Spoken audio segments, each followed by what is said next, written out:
दोस्तों, हमारे मन में गंदे विचार क्यों आते हैं? हम नहीं चाहते, पर फिर भी हमारे मन में गंदे विचार आते रहते हैं। लेकिन क्यों मन ही हमारा सबसे बड़ा दोस्त है और मन ही हमारा सबसे बड़ा शत्रु है? जब हम अपने मन के हिसाब से चलते हैं तो मन हमें भटका देता है, और जब हम मन को संतुलित कर लेते हैं तो हम अपनी जिंदगी में सब कुछ पा लेते हैं। हम हमारे मन में आने वाले गंदे विचारों को रोकने की कोशिश करते हैं, और जितना हम रोकते हैं उतने ये विचार हमारे अंदर प्रवेश कर जाते हैं। आप जिस चीज से जितना दूर भागोगे उतना ही वह चीज आपको अपने पास बुलाई, इसलिए उससे भागो मत, उस पर संतुलन कायम करो। एक बार एक युवक गौतम बुद्ध के पास आया और गौतम बुद्ध से बोला कि हे बुद्ध, मेरे मन में इतने गंदे विचार क्यों आते हैं? मैं नहीं चाहता कि मेरे मन में गंदे विचार आए, पर मेरे मन में हमेशा काम वासना के विचार चलते रहते हैं और मैं इनके बारे में सोच सोच कर बहुत परेशान हूँ। मेरी ऊर्जा और समय ये सब सोचने में ही नष्ट हो जाते हैं, और इन सब के विचारों की वजह से मैं कभी शांत नहीं रह पाता और मैं हमेशा ही स्त्रियों को देखकर मोहित हो जाता हूँ, अपने आप को रोक नहीं पाता। बुद्ध मुस्कुराए और उन्होंने उस युवक से पूछा, क्या तुम्हें पता है काम वासना होती क्या है? फिर लड़के ने उत्तर दिया और कहा, बुद्ध, मैं ये तो नहीं जानता कि काम वासना होती क्या है, पर हाँ, ये जो भी है बहुत बुरी चीज है। फिर बुद्ध ने उस युवक से कहा कि सबसे पहले तो तुम्हें ये समझना है कि प्रकृति रूप से जो भी चीजें हमारे अंदर हैं वह बुरी नहीं है। हमारे जीवन में उसकी कुछ न कुछ जरूरत है। वासना कोई बुरी बात नहीं है, ये तो हमारे मन की एक भावना है जो हमें किसी न किसी चीज की कमी का एहसास करवाती है, और फिर हम उस चीज को पाने के लिए उस चीज की तरफ आकर्षित हो जाते हैं। जैसे अगर तुम्हारे पास धन की कमी है तो तुम में धन पाने की वासना उत्पन्न हो जाएगी। वासना कुछ और नहीं, बस एक प्रकार की कमी है जो कि एक प्रकार की जरूरत का एहसास है, और जब ये जरूरत शारीरिक हो तो हम इसे काम वासना कह देते हैं। युवक ने गौतम बुद्ध को कहा कि बुद्ध, मुझे काम वासना का मतलब तो समझ में आ गया, पर आप मुझे ये बताइए कि आती कहाँ से है, कैसे आती है? ये गौतम बुद्ध ने कहा कि काम वासना कहीं से आती नहीं है, ये तो हमारे अंदर ही होती है, और इसका होना तो जरूरी भी है, तभी तो मानव जाति का विस्तार होगा। युवक ने कहा, जब ये हमारे अंदर ही है और जरूरी भी है तो फिर लोग इसे गलत क्यों बोलते हैं? बुद्ध ने कहा, यही तो समस्या है, लोगों ने काम वासना को गलत तरीके से सोच लिया है, इसे छिपाने की दबाने की कोशिश करते हैं। काम वासना गलत नहीं है, बल्कि काम वासना का गलत तरीके से प्रयोग करना गलत बात है। लोग जिससे प्रेम करते हैं बस उसी के लिए जीने लग जाते हैं और उसे पाना ही अपना लक्ष्य बना लेते हैं और उसी के बारे में हमेशा सोचते रहते हैं, पर ये सब गलत है। बुद्ध ने युवक से कहा, क्या तुम्हें पता है जानवरों में भी काम वासना होती है? युवक ने उत्तर दिया, हाँ बुद्ध, जानवरों में भी काम वासना होती है, क्योंकि जानवर भी तो आखिर अपनी पीढ़ी को आगे बढ़ाएंगे। बुद्ध ने कहा, तो फिर हम जानवरों की काम वासना को गलत क्यों नहीं कहते? युवक ने कहा, मुझे नहीं पता महात्मा, आप ही मुझे बताइए। गौतम बुद्ध ने कहा कि जानवर अपनी काम वासना का प्रयोग आनंद प्राप्ति के लिए नहीं करते, वो तो सिर्फ संतान प्राप्ति के लिए काम वासना का उपयोग करते हैं। जानवरों को प्रकृति ने इतनी समझ नहीं दी है वह काम वासना को अपने सुख का आधार बना सके, जबकि मनुष्य अपनी समझ कर बलबूते पर प्रकृति में पाए जाने वाले प्रत्येक वस्तु को अपने सुख के लिए प्रयोग करता है। हम इंसानों ने ही काम वासना को अपने सुख का साधन बना लिया है, जबकि प्रकृति ने तो हमें अपने वंश को आगे बढ़ाने के लिए दिया था, लेकिन इंसानों ने इसे अपने जीवन का परम लक्ष्य बना रखा है, और इस तरह से काम वासना का बेलगाम हो जाना गलत है। युवक ने पूछा, महात्मा जी, ये काम वासना हम पर हावी क्यों होती है? तब गौतम बुद्ध ने कहा कि सुनो, अब मैं तुम्हें बताऊंगा, उसे तुम ध्यान पूर्वक सारा खेल तुम्हें समझ में आ जाएगा, तुम्हें तुम्हारे सारे सवालों के जवाब मिल जाएंगे, बस तुम्हें ध्यान से सुनना है और समझना है। फिर गौतम बुद्ध ने इस युवक को बताना शुरू किया कि एक बार की बात है, एक आश्रम में गुरु और उनके शिष्य रहा करते थे।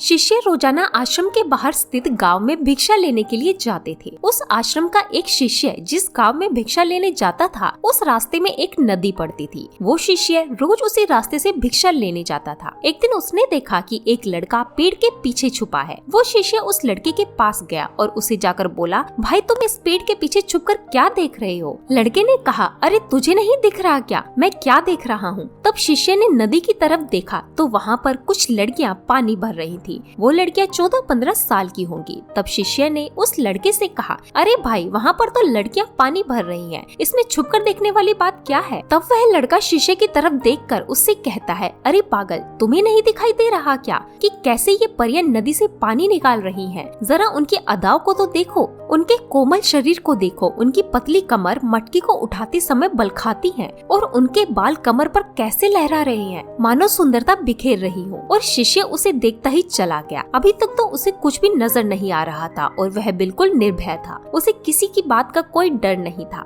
लेकिन अब वो छिपने लगा और उन लड़कियों को देखने लगा जैसे उसने कोई अपराध कर दिया हो। और जब वह छुपकर उन लड़कियों को देख रहा था तभी वह अचानक अंदर से कांप गया और उसने कहा, ये मैं क्या कर रहा हूँ? मैं जो कर रहा हूँ वह सही है या नहीं, मुझे ये नहीं पता। मुझे यहाँ से चले जाना चाहिए। और फिर वह जल्दी से वहाँ से चला गया। वह आश्रम पहुँचा। आश्रम जाकर वह अपने कार्यों में लग गया। लेकिन जो अभी वह देखकर आया था वही उसकी आंखों के सामने बार बार आ रहा था। उसके मन में वही दृश्य चल रहा था। उसका मन वही सब कुछ देखने के लिए ललायित हो रहा था। उसका किसी भी काम में मन नहीं लग रहा था। सुबह होते ही वह रोज जल्दी ही भिक्षा के लिए आश्रम से निकल जाता था और उस नदी के पास वाले वृक्ष के पास जाता जहाँ पर वो लड़का पहले से मौजूद रहता था। उसके साथ मिलकर लड़कियों को छुप छुप कर देखा करता था। अब वो शिष्य रोज ही ऐसा करने लग गया। उसका ये रोज का काम हो गया। अब उस शिष्य के मन किसी भी काम में नहीं लगता था। वह हमेशा ही किसी न किसी प्रकार के विचार में उलझा रहता था। वह आश्रम के कार्यों को भी ठीक ढंग से नहीं कर पा रहा था। न वो ठीक से सो पाता था और न ही ठीक से खाना खा पाता था। उसका मन बेचैन सा रहता था। उसका मन बार बार उन लड़कियों के सौंदर्य को देखने के लिए ललायित होता था। जब गुरु दीक्षा देते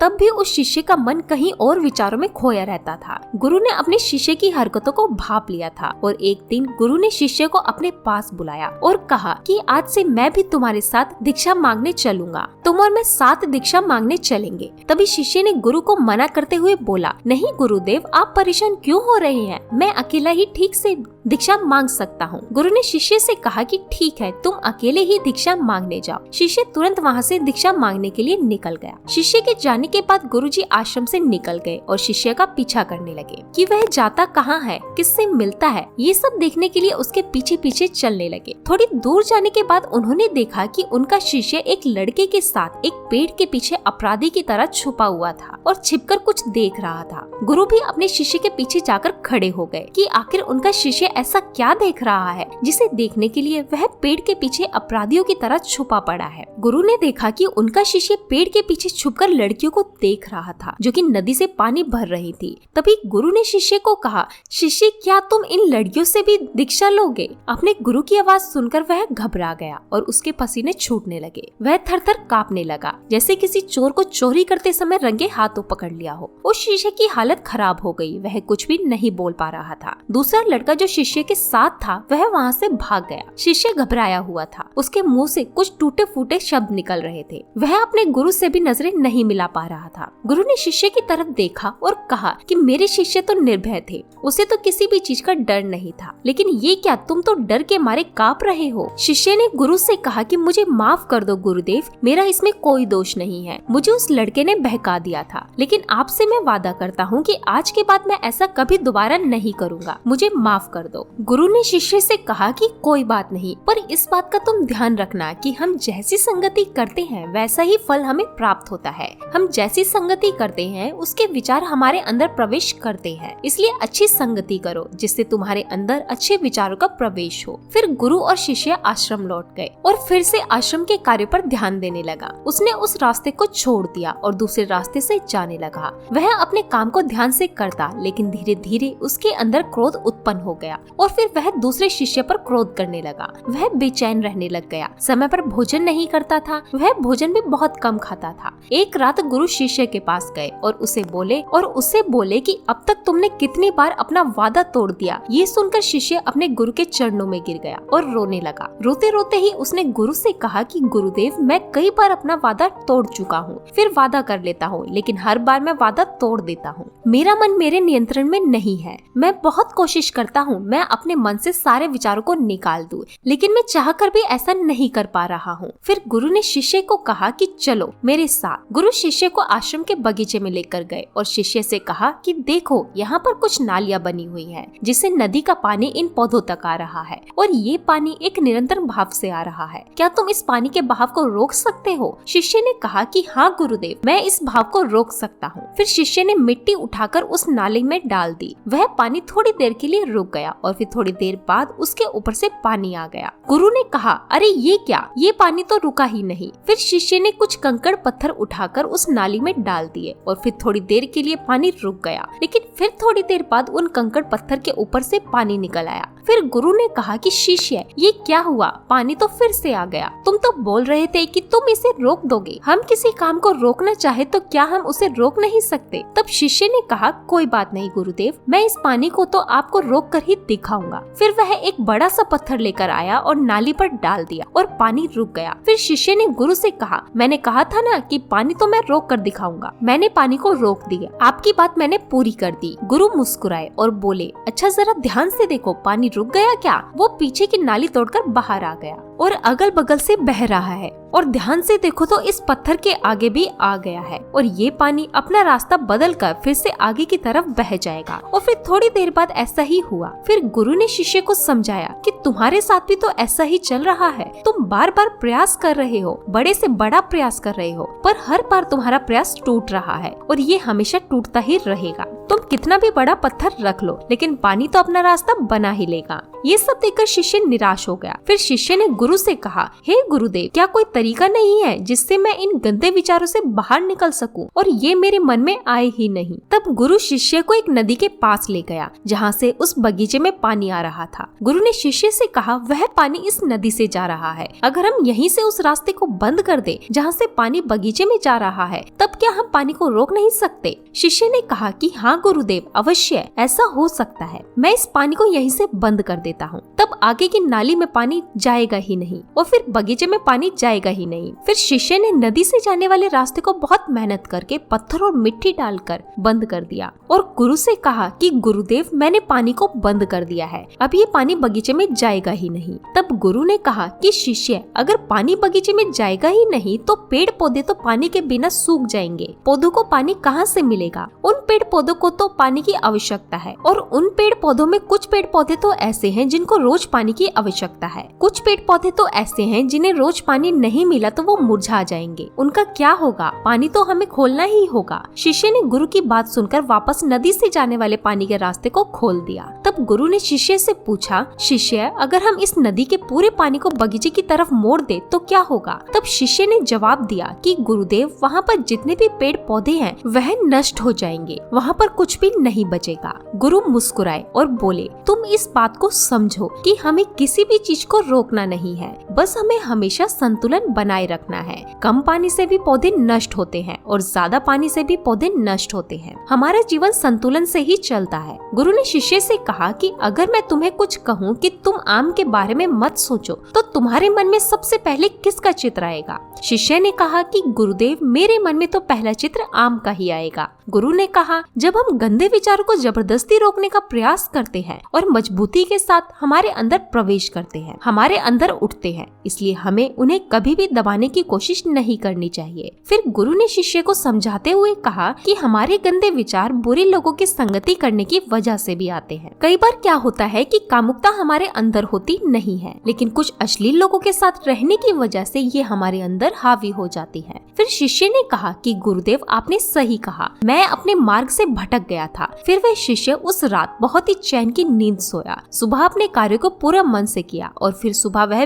दीक्षा लेने के लिए उसी रास्ते से गया जहाँ वह लड़का आज भी पेड़ के पीछे छुपकर उन लड़कियों को देख रहा था। वो शिष्य उस नदी पर गया जहाँ पर लड़कियाँ पानी भर रही थी। उसने उन लड़कियों से पानी मांगा और लड़कियों में से एक लड़की ने उसे पानी पिलाया और उस सन्यासी शिष्य के चरण छुए। शिष्य ने उसे आशीर्वाद दिया कि तुम्हारा कल्याण हो। शिष्य का मन सकारात्मक ऊर्जा से भर गया। उसके चेहरे पर मुस्कान आ गई थी, जैसे कि उसे कुछ खोया हुआ वापस मिल गया हो। वह वापस अपने रास्ते से जाने लगा, तभी पीछे से वह लड़का आ गया जो पेड़ के पीछे छुपा हुआ था। वो शिष्य के पास आया और बोला, क्या बात है, आज तो तुमने नजदीक से दर्शन कर लिए, तुम तो मुझसे भी आगे निकले। तब शिष्य ने कहा कि हम हमेशा दूसरों के दर्शन करने में ही लगे रहते हैं, अपने दर्शन कर ही नहीं पाते। तुम कब तक इस पेड़ के पीछे छुपते रहोगे? किसी को पसंद कर लो, उसे बोल दो, अगर वह तुम्हें पसंद करती है तो शादी कर लो, पर उससे पहले तुम कुछ बन जाओ, अपने आप को पहचान दो। ऐसा अपने समय बर्बाद मत करो। फिर वह लड़का रोज उस शिष्य से मिलने लगा और उस लड़के ने नदी पर जाना छोड़ दिया